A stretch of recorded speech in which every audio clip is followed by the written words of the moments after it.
Take a look at how our nation's capital is celebrating Independence Day and responses following violence that happened over the holiday weekend. Joining us now is WBKO's Washington correspondent Josh Roltenberg. Josh, thanks so much for joining us on this 4th of July. Thanks for having me. So, Josh, kind of tell us, how is the president marking the holiday? How are they celebrating at the White House? Yeah, so President Biden and First Lady Jill Biden spoke earlier today with the National Education Association. This is the nation's largest teachers union. Speaking remotely from the White House, the president talked about the need for raising teachers' pay when it comes to the importance of teachers' unions and also student loan forgiveness for public service jobs. He also spoke about gun violence, basically saying that arming teachers in schools is not the answer. And then when he talked about banning books, he said that that's not who we are. Now, the First Lady also spoke. Obviously, she's a teacher. She's going to be going into her 39th year of teaching.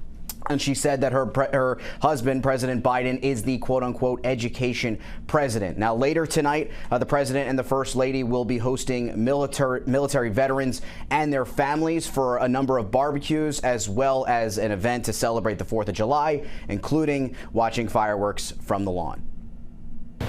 And also, how are the GOP presidential candidates marking the holiday as well? Yeah, so a number of them are out in full force, but not the Republican frontrunner, Donald Trump. He is spending the day with his family, according to a campaign spokesperson. But he was on the trail over the weekend. He was in Philadelphia, Pennsylvania.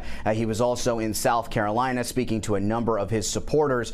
His former running mate, Mike Pence, is in Iowa, attending an Iowa parade. And then there are the others, like Governor Ron DeSantis of Florida, Senator Tim Scott of South Carolina, and a number of others that are in New Hampshire. And obviously, keep in mind, Iowa and New Hampshire are the first two places that are going to get a say in who ultimately becomes the Republican nominee for president. So that's why you're seeing these candidates shake hands, kiss babies, if you will.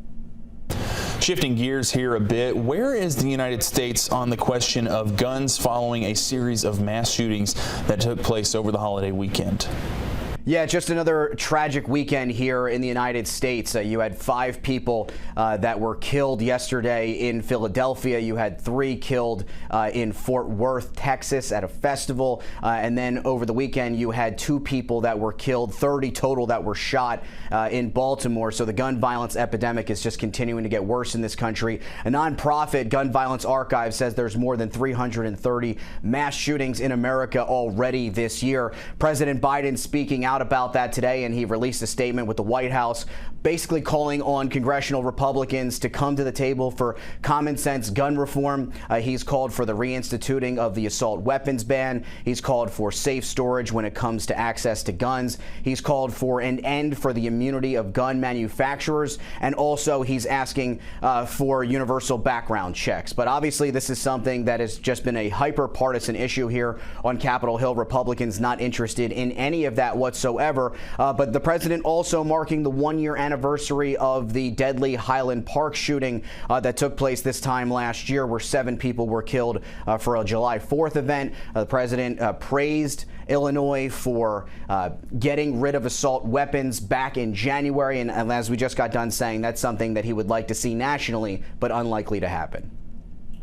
All right. From our nation's capital, WBKO's Washington correspondent Josh Roltenberg. Josh, thanks again for joining us tonight, and happy 4th of July. Thanks for having me.